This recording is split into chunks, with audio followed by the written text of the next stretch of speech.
beloved Boss Mike Cervera. Pasok! Yun o. Sabi sa Mindoro Express Balita, Martin Romualdez nais ipagpatuloy ang mga nasimulan ni Pangulong Bongbong Marcos tatakbong presidente sa 2028. Nako. Nais umanong ipagpatuloy ni dating House Speaker Martin Romualdez ang mga magagandang nasimulan ng kasalukuyang administrasyon. Nako. Kaya't itutuloy niya ang pagtakbo sa pinakamataas na posisyon sa bansa. Eka, ayaw daw niya umanong masayang lang ang mga pinagpaguran ng administrasyong Marcos para sa ikauunlad at ikabubuti ng bansa. Tao pa mo ha!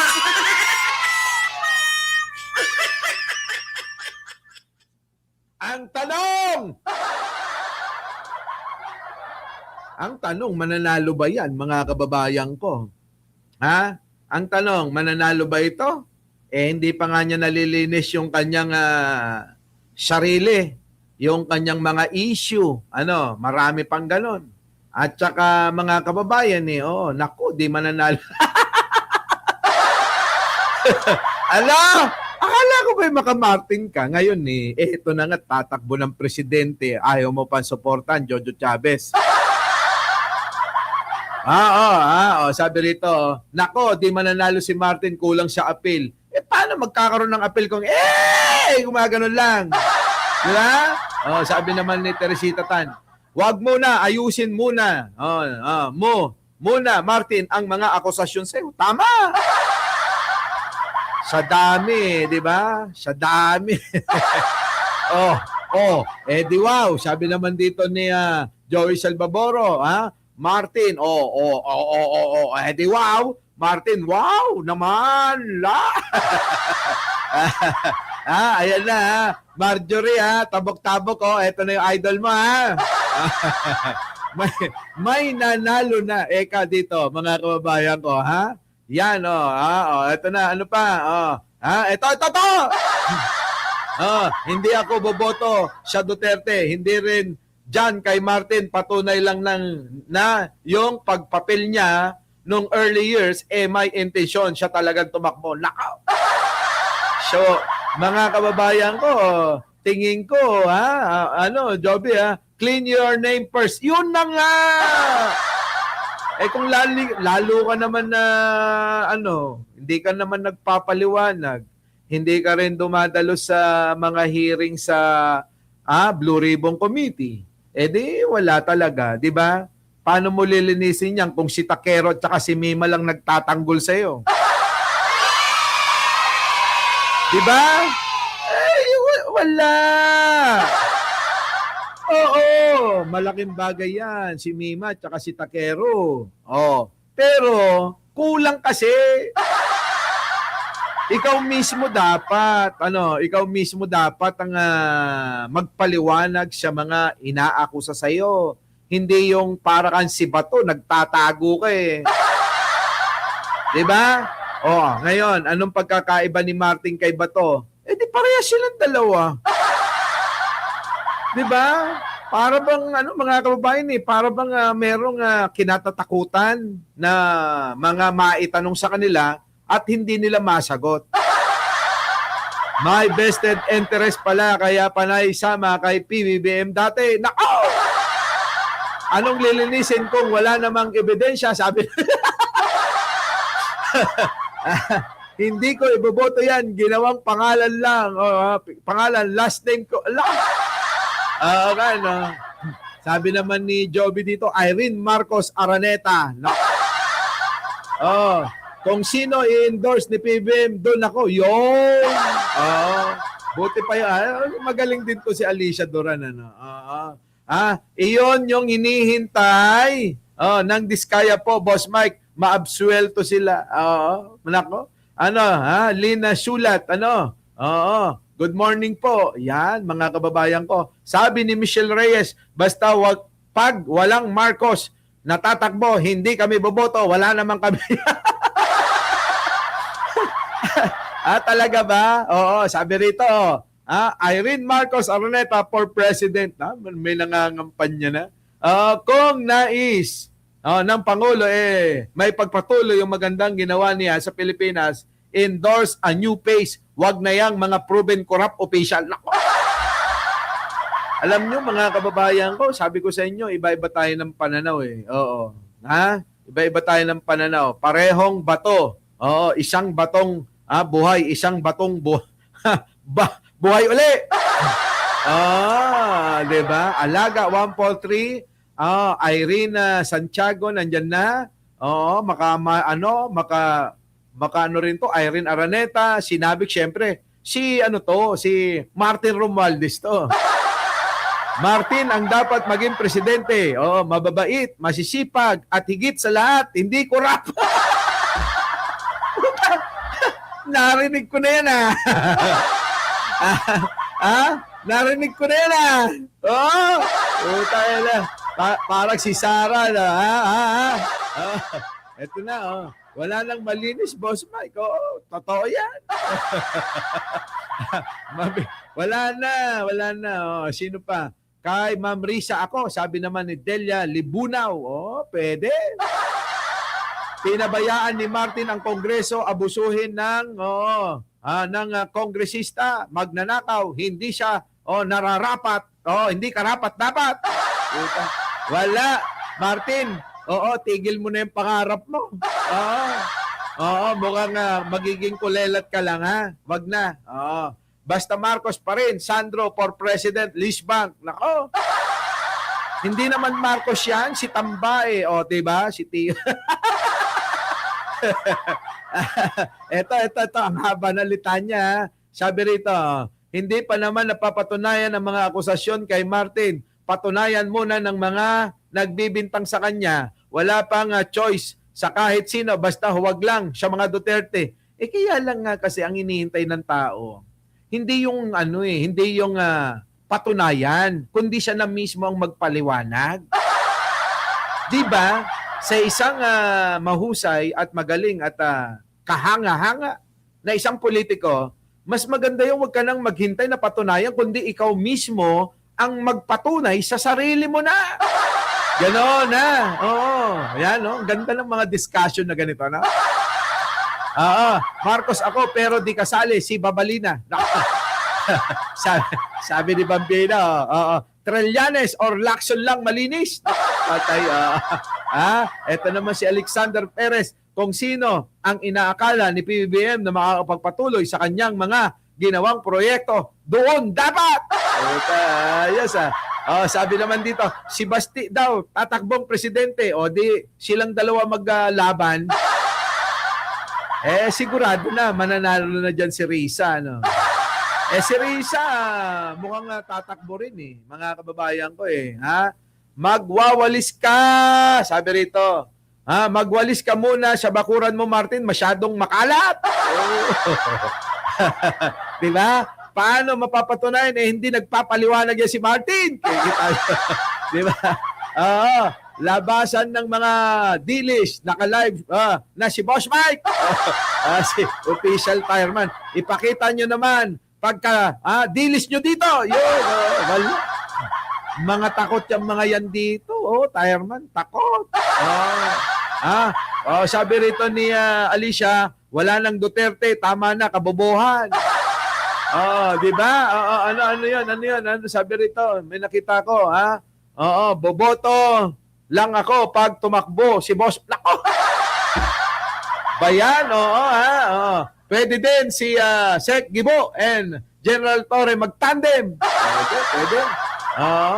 Imelda Castro, no to pro-China. Ay, NPA pala, NPA, Grabe, no, mga kababayan. Ayaw ko si Risa maging presidente, sabi ni Jojo Chavez. Matindi. Anyways, iba't iba kasi, mga kababayan ko. Sa akin naman opinion, tama naman yung ibang mga opinion ninyo, na kailangan linisin ni Martin yung kanyang pangalan at siya mismo ang gumawa ng kaparaanan para siya mismo ang magpaliwanag sa taong bayan kung ano ba ang katotohanan sa mga inaakusa sa kanya bilang isang honest na politiko, bilang isang kagalang-galang at katiwa-tiwala na politiko, abay dapat maging ugaliin yung pong siya mismo ang nagpapaliwanag ng kung ano yung inaakusa sa kanya. Hindi yung mga tao, mga kababayan, na mga bumabato ng kung ano-anong mga akusasyon sa kanya, yun ang antayin pa niya. Huwag nang magantay kung ikaw naman ay alam mo na malinis ka. Tama po ba mga kababayan ko? Kasi bilang isang politiko na alam mo na malinis ka, alam mo na wala kang kasalanan, at alam mo sa sarili mo na ikay walang ginawang masama. Oo, na hindi ka kasama sa mga gawain ng iyong mga kasama, ikaw mismo kayang-kaya mong ipaliwanag yan. Kaya walang dapat ikatakot na pumunta ka ng pagdinig, di ba? Sa Blue Ribbon Committee na pinamumunuan ni Ping Lacson. Ganun yun. Kita mo si Ping Lacson, mayroon ng dalawang babae na nagtuturo kay Diskaya na siyang nagsalita na ang nagmamay-ari noong bahay na kinukontrata nila ay eto nga si Martin Romualdez. Ganun yun, mga kababayan ko. Diba? O, di ba't higit na tayo'y humahanga at bumibilib sa mga tao na sila mismo na ang gumagawa ng mga paraan at para hindi na malito ang taong bayan. Yun yun. Pero kung ang gagawin natin, mag-aalabato de la Rosa tayo, wala na. Ngayon, mga kababayan, may hahalin tulad nyo, si Martin Romualdez, kay Bato de la Rosa na nagtatago sa saya ng nanay nila. Wala. Anong yun? Anong may pagmamalaking may pagmamalaking pride bilang isang sinasabing mahusay, magaling na na politiko. Wala. Alam nyo, naiintindihan ko naman yung marami dito na talagang sinusuportahan nyo si Martin dahil nga siya po ay kaalyado ng Pangulo at higit sa lahat, kamag-anak at pinsan pa. Tama, mali? Tama? Yun lang naman yan ayaw nyo na maging naratibo, yung mga naratibo ng mga DDS sapagkat nga yung mga na iaakusa kay Martin Romualdez ay yun din ang mga nababanggit ng mga nasa kabila. Mga kababayan ko, mas maigi yata na pumwesto tayo sa tama kaysa yung mga kababayan ko, meron tayong pinoprotektahan para lang masabi natin maging tama tayo. Kapag ganon ang magiging panuntunan natin, wala na ho tayong pagkakaiba sa mga DDS. Diba? Ganon sila mga kababayan ko kita nyo. Kahit na mga nakikita nila na kamalian ng mga kapartido nila, kakampi nila, mga ginagawa ni Sara, di ba tahimik sila? Ngayon, kung tatahimik naman tayo at isasaalang-alang natin dahil kakampit pinsan nga ni Pangulo itong inaakusahan ng kung ano-ano, mga kababayan, anong pagkakaiba natin sa mga DDS? Tama, mali. Sipin nyo maigi yung sinabi ko sa inyo. Sipin nyo, Sipin nyo maigi. Ulitin ko, hindi po ako against kay Martin Romualdez. Tayo po ay meron pong obligasyon at pananagutan sa pagbabalita dito sa ating sinasagawa na pagpapaliwanag sa social media. 'Di ba? Ano ang pananagutan natin? Ang pananagutan natin ay kung ikaw ay magsisinungaling, ikaw ay magtatanggol ng alam mo naman sa sarili mo at labag naman sa kalooban mo yung pinagtatanggol mo. Tama, mali? Oh, ganon, mga kababayan. Minsan kasi, sabi ni Lucy San Ramon, no, evidence lang po, Boss Mike. Yun na nga. Ang sinasabi natin dito, pagdating kay Sarah, masamang tao siya kasi. O, kita nyo? O, ano bang ebidensya? Wala pa namang napapatunayan, di ba? O, ganun din naman kay Martin eh. Anong ginamit natin dito? Di ba, sentido common lang? Pakiramdam, opinion at pananaw. Yun lang yung ating ginagawa rito. Yun yung atin eh. Diba? Yun yung atin, mga kababayan ko. Kung ano yung nararamdaman natin, kung ano yung nakikita natin na at nagiging pananaw natin, yun yun.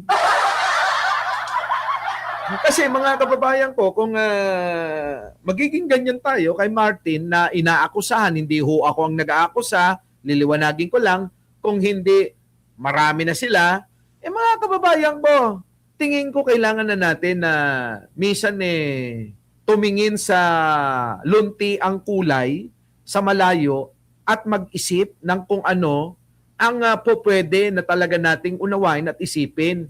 Hindi po mga kababayan nakatutok na lang tayo na parang kabayo sa iisang daan. Hindi po ganon. Ganun yun mga kababayan. Di ba? Sabi ko nga sa inyo, kung ako ay tingin ng kampo ni Pangulong Bongbong Marcos na yung pananaw ko hindi sumasapat sa kanilang panlasa, siguro mga kababayan, matagal na akong hindi nag-vlog. Tama? Tama mga kababayan ko? Ganun din, 'di ba? Ganun din sa mga DDS, sa mga kanilang mga kasama, 'di ba? Wala namang pagkakaiba sa ginagawa natin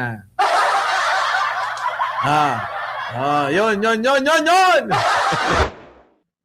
Our beloved Boss Mike.